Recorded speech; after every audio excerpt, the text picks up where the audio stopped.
ঘটনাটা একটু অদ্ভুত। এই যে বাইকটা চালাইতেছি, এই বাইকটা আমি কিছুক্ষণ আগে নিছি যে বাইকটা আমি কিনে নিব অ্যান্ড দীর্ঘদিন চালাবো বা আমার কালেকশনে একটা থাকবে। কিন্তু দুঃখের ব্যাপার হচ্ছে এই বাইকটা আজকেই আবার আমি শোরুমে তুলে দেবো, কারণ এই বাইকটা আমি কিনবো না। এখন ভাবতেই পারেন যে বাইকটা কি এতই খারাপ যে বাইকটা আমি কিনে আবার সাথে সাথে সেল করার চিন্তা ভাবনা করতেছি। মূলত বাইকটা আমি আনছিলাম হচ্ছে ঢাকার বাইরে থেকে অর্ডার দিয়ে। মানে আমার একটা 4V রাখার খুব ইচ্ছা হয়েছে অনেক দিন যাবৎ।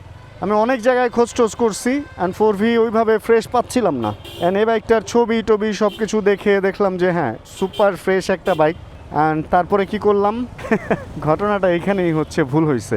আমাকে যে এই বাইকটার খবর দিচ্ছিল সে বলছে এটা কার্বোরেটর অ্যান্ড ABS। অ্যান্ড এটা কার্বোরেটর বাইক, ঠিক আছে, সবই ঠিক আছে, নতুন মডেলের বাইক এগুলাও ঠিক আছে। এটার কিলোমিটার হচ্ছে 4419।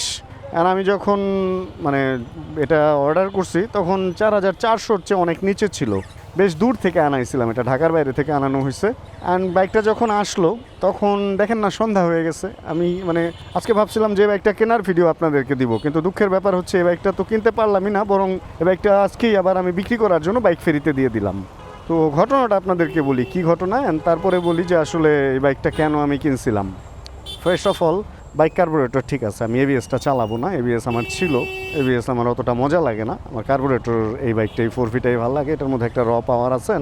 FI ছাড়া যেটা ABS মানে এইটা এক্স কানেক্ট সহ ABS যেটা, এটা মোটামুটি কিছুটা সেফটি সহ, নতুনগুলাতে টায়ারও ভালো আসছে। তো সেফটি সব কিছুই ঠিক ছিল, বাট ঝামেলাটা হয়ে গেছে কি, এই বাইকটা আমি একটু পরে থামায় আপনাদেরকে দেখাবো ফুল। ঝামেলাটা হয়ে গেছে বাইকটা আসার পর দেখলাম যে এটা নন ABS variant, dual disk but non ABS variant. And আমার টার্গেট হলো ABS-টা চালাবো, কারণ এর আগেও আমি ABS চালাইছি। আর ABS-এর ব্যাপারটা কি জানেন, একবার যদি আপনি ABS-এ অভ্যস্ত হয়ে যান তাহলে পরবর্তীতে ABS ছাড়া চালানোটা বেশ একটা বড় রিস্ক হয়ে দাঁড়ায়। মানে এটা মন থেকে মনস্তাত্ত্বিক একটা ব্যাপার, খুব রিস্ক মনে হয় ব্যাপারটা। তো সেমই হয়েছে আমার সাথে। এই বাইকটা হচ্ছে আমি যখন দেখার পরে দেখি যে এটার মধ্যে ABS নাই, অ্যান্ড সাথে সাথে মনটা হয়ে গেল খারাপ। অ্যান্ড তারপরে হচ্ছে আমি ডিসিশন নিয়ে নিছি যে আমি আরও খুঁজবো, অ্যান্ড আমি সামনে 4V একটা নিব, এই কার্বোরেটর ABS ভেরিয়েন্টটা, অ্যান্ড অবশ্যই এরকম ব্ল্যাক কালার। এই বাইকটা এত ভালো লাগছিল, কালার অ্যান্ড সব কিছু কম্বিনেশন এত জোস ছিল, কিলোমিটারটাও কম ছিল, অন টেস্ট অবস্থায় ছিল, মানে নিজের নামে পেপার করে নিতে পারতাম, এভরিথিং ওয়াজ মানে গুড। বাট ABS-টা না থাকাতে মানে আর নিচ্ছি না। এখন ABS ছাড়া আমি কেন বাইক নেই নাই বা কেন নিব না, এই ব্যাপারটা আমি আপনাদেরকে বলি। এখন আমাদের যারা আমরা ABS একবার অভ্যস্ত হয়ে গেছি, যেমন আমি প্রথমে সিঙ্গেল চ্যানেল ABS-এ অভ্যস্ত ছিলাম, তো সামনের ব্রেকটা আমি ইচ্ছা মতো ধরতাম, ওটা নিয়ে আমি টেনশনই করতাম না, কারণ ABS-ই বাকিটা মেনটেন করবে বা কন্ট্রোল করবে। তো পরবর্তীতে আর পেছনের ব্রেকটা রাখতাম হচ্ছে নিজের আয়ত্তের মধ্যে, মানে সবসময় মাথায় থাকতো যে কতটুকু ব্রেক ধরবো এবং কতটুকুতে হচ্ছে ব্যালেন্স ছেড়ে দিতে পারে, মানে স্কিড করা শুরু করবে বা স্লিপ করবে, অ্যান্ড তখন আবার ব্রেক ছেড়ে ব্যালেন্স করব। তো কতটুকু ব্রেক ধরবো, কতটুকু ব্রেক করব, এটা আমার পুরা দমে মাথার মধ্যে থাকতো যে পেছনের ব্রেকটা নিয়ে। সামনেরটা নিয়ে আমি টেনশনই করতাম না। সামনেরটা আমি দেখতাম যে কতটুকু দূরে আমার থামতে হবে, অতটুকু জোরে কোনো কিছু চিন্তা না করেই সামনের ব্রেকটা ধরে ফেলতাম। তো এইভাবে এখন যেটা হয়েছে, ডুয়েল চ্যানেল ABS চালানোর পর এখন দুই চাকাই আমার এই জিনিস হয়ে গেছে। তো মাথার মধ্যে আসলে এই জিনিসটা রাখা সবসময় একটু কষ্ট। আমাদের ব্রেনে একটা সিগন্যাল এইভাবে চলতে হয়ে গেছে এরকম যে আমরা এখন মানে বিশেষ করে আমি দুই চাকার ব্রেকই ইচ্ছা মতো ধরি ভাই, যেখানে থামতে হবে ওই হিসাবে ধরি, কারণ চাকা যদি স্লিপ করে বা লক হয়ে যায় তাহলে তো ABS আছেই, মাথার মধ্যে এটা আছে। এখন হঠাৎ করে একটা নন ABS বাইক চালাবো, অ্যান্ড চালাইতে গিয়ে দেখবো যে পিছলায় পড়ছি, তো এগুলো একটা ফাপড়। এই কারণে আসলে আমি নন ABS বাইক এখন আর চালাই না। আমার কাছে একটাই নন ABS বাইক আছে, তাও ওটা সিঙ্গেল চ্যানেল ABS, সেটা হচ্ছে MT-15। ওটার পেছনের চাকা ABS নাই, অ্যান্ড ওইটা যখন আমি চালাই মেন্টালি আমি আগে নিজেকে সেট করি যে হ্যাঁ আমার এক চাকা ABS নাই। আর MT-15-এর ব্যাপারটা আমি আসলে একটু অদ্ভুত, এটা পেছনের চাকা ওইভাবে স্লিপ করেও না। সেম টায়ারে হচ্ছে হর্নেট ইউজ করে, সেম পেছনের টায়ার, বাট হর্নেট ফুসফাস স্লিপ করতেছে। কিন্তু MT-15 একটা আজব ব্যালেন্সের বাইক, এটা স্লিপ করে না। এই জিনিসটা আমার কাছে মানে MT-র ভালো লাগে ভাই, যে জিনিসটা যে বাইকের ভালো ওটা বলতেই হবে। যেমন এই বাইকের খাড়া টান, এটা ভাই অন্য কোনো বাইক এই সিসি সেগমেন্টে অ্যান্ড এই প্রাইসের মধ্যে ইঞ্জিন থেকে মানে চিন্তাই করা যায় না। 4V বাইকের ইঞ্জিন রিলায়েবিলিটি মানে ইঞ্জিনের যে লংজিভিটি বা স্থায়িত্বকাল এটা যে এত মজবুত ভাই, এটা না চালাইলে বুঝবেন না, বা দীর্ঘ সময় না চালাইলে বুঝবেনই না যে 4V যে কত অস্থির একটা বাইক ইঞ্জিনের দিক থেকে। ব্যালেন্স অ্যান্ড এগুলো আমি বলবো না, চাকা টাকা চিকন এগুলো নিয়ে আমি কথা বলবো না, বাট আপনি একটা জিনিস খেয়াল করবেন, এই টিভিএস এর মানে এই মডেলটা 4V বলেন 2V বলেন অ্যাপাচি মডেলটার মধ্যে ইঞ্জিনের কাজ একটা মানুষের মানে কোনো গ্যারেজে খবর নিয়েও দেখবেন যেগুলা খুব অল্প কিলোতে কারো ইঞ্জিনের কাজ করাইতে হয় নাই, অনেক অনেক কিলো এগুলা চলে, অনেক কিলো চলে।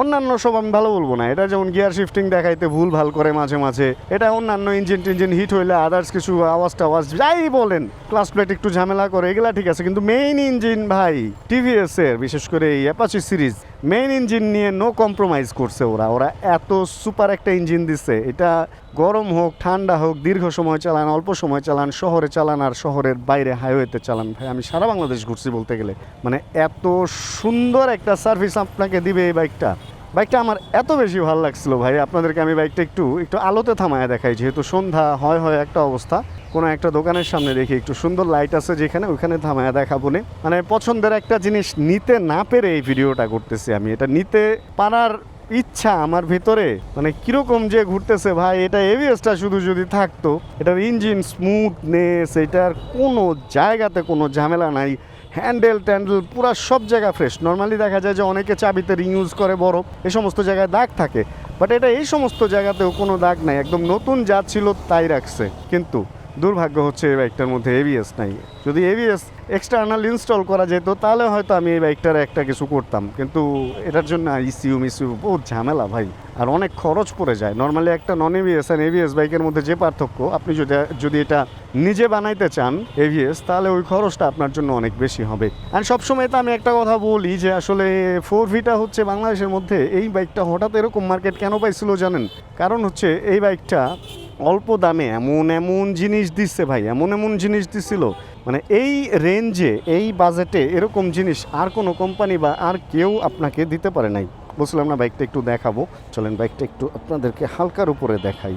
দেখেন কোনো দিক থেকে এই জিনিসটার মধ্যেও কোনো দাগ বা কোনো কিছু পড়ে নাই, যা পায়ের দাগ পড়ছে এই কভারটার উপরে একটা আলগা কোনো দাগ নাই, একটা কোনো আলগা দাগ নাই ভাই, একদম ফ্রেশ। জাস্ট এই সামনের চাকায় যদি এবিএসটা থাকতো, এই বাইকটা আমার কাছ থেকে কেউ ছুটে নিতে পারতো না। কারণ এই বাইকের এবিএস হেডলাইট এত সুপার, আপনি নিচেরটা জ্বালাইলে তো সুপারই, যখন মানে হাই বিম দিবেন, আমি আকাম করছি কেমনে চালায়, দাঁড়ান স্টার্ট দিয়ে আপনাদেরকে দেখাইতেছি। নিউট্রাল হও, ওকে নিউট্রাল হয়েছে। এটা হলো এইটা নর্মালি যে লাইটটা, এই লাইটটা তো অনেক আলো, আর যদি এটা জ্বালান হাই বিম দেন ভাই, তুমুল আলো তুমুল। আমি কক্সবাজার যাই এই বাইকটা নিয়ে একবার চালাইছিলাম, তো আমার পেছনে যে বসছে সে বলতেছিল যে ভাই আপনার কি ফগ লাইট লাগানো, মানে এত ঝকঝক করতেছিল। কক্সবাজার শহর থেকে ওই যে রেজুখাল যাওয়ার যে রাস্তাটা, বড় বড় গাছ, অ্যান্ড সব গাছগুলা এত সুন্দর আলো হয়ে গেছিলো, তো অনেক আলো এই বাইকটায়। সার্বিক সব দিক থেকে বাইকটা ভালো। আমি প্রচুর ঘুরছি তো ভাই, একলা দোকলা দুইভাবেই ঘুরছি।